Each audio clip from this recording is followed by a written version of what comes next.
नमस्कार दोस्तों, मैं हूं सचिन। स्वागत है आपका एक बार फिर से हमारे YouTube channel export import business solutions में। लास्ट वीडियो में हमने देखा कि कौन कौन से एसेंशियल डॉक्यूमेंट्स हैं जो रिक्वायर्ड होते हैं एक्सपोर्ट इंपोर्ट बिजनेस शुरू करने के लिए। आज हम देखेंगे प्री शिपमेंट और पोस्ट शिपमेंट डॉक्यूमेंट्स के बारे में। तो चलिए शुरू करते हैं। शुरू करने से पहले छोटी सी रिक्वेस्ट आप सभी लोगों से, अगर आपने अभी तक हमारे चैनल को सब्सक्राइब नहीं किया है तो जल्दी से जाके जो नीचे दिख रहे रेड बटन को दबा के सब्सक्राइब कर लीजिएगा। तो बात करते हैं अपन प्री शिपमेंट डॉक्यूमेंट्स की। प्री शिपमेंट डॉक्यूमेंट्स वो होते हैं जो कि शिपमेंट मींस माल रेडी करना, ऑर्डर रेडी करने से पहले जो रिक्वायरमेंट होती है जो डॉक्यूमेंट्स की, वो होते हैं प्री शिपमेंट डॉक्यूमेंट्स। इनमें से होता है सबसे पहला कोटेशन, दूसरा होता है परचेज ऑर्डर, तीसरा होता है प्रोफोर्मा इनवॉइस, चौथा होता है कमर्शियल इनवॉइस, पांचवा होता है पैकेजिंग लिस्ट, सिक्स्थ होता है शिपिंग इंस्ट्रक्शन जो कि ज़्यादा मैंडेटरी नहीं होता है। अब बात करते हैं कोटेशन।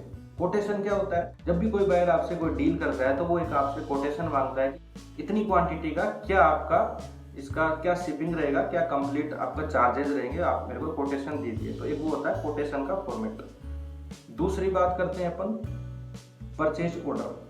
परचेज ऑर्डर जो होता है, जो हमें बायर बना के देता है एक्सपोर्टर को, कंसाइनी एक्सपोर्टर को बना के देता है कि मेरे को इतना माल चाहिए, इस क्वालिटी में चाहिए, ये हमारी पेमेंट टर्म्स रहती हैं, ये हमारी शिपिंग कंडीशंस रहेंगी और ये रेट रहेगा।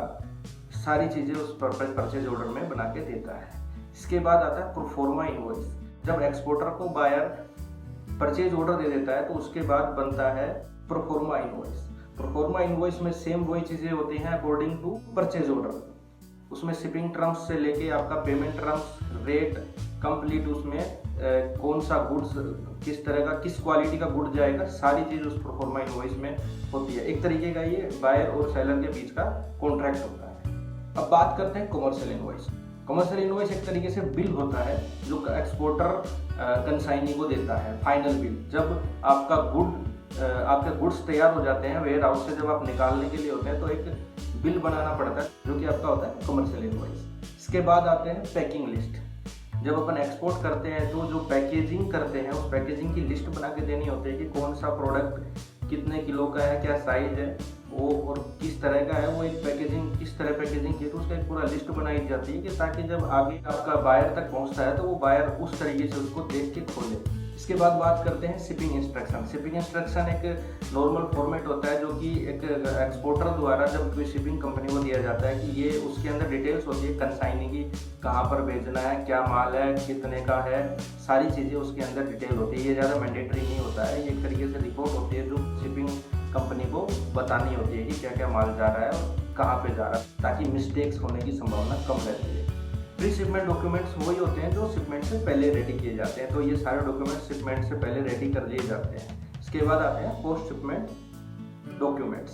पोस्ट शिपमेंट डॉक्यूमेंट्स वो होते हैं जो आपका शिपमेंट के बाद या शिपमेंट के टाइम जो अपने को काम आता है। इससे पहला होता है कस्टम अटेस्टेड इनवॉइस। जो आपकी कमर्शियल इनवॉइस है वो कस्टम अटेस्ट होकर आपको मिलती है। इसके बाद दूसरे नंबर पे आती है कस्टम अटेस्टेड पैकिंग लिस्ट, जो कि कस्टम से अटेस्ट होके आती है।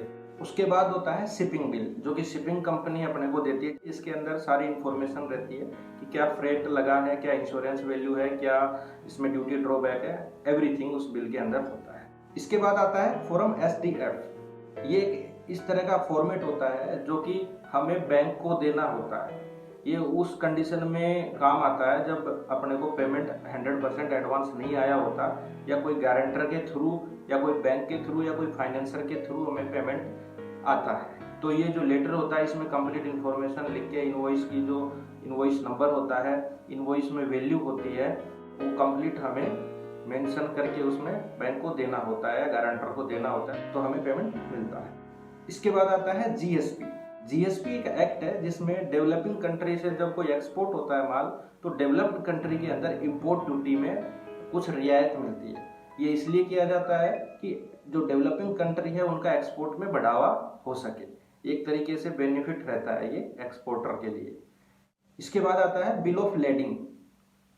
बिल ऑफ लेडिंग एक तरीके से बिल्टी होती है। बिल ऑफ लेडिंग अपने को शिपिंग कंपनी देती है।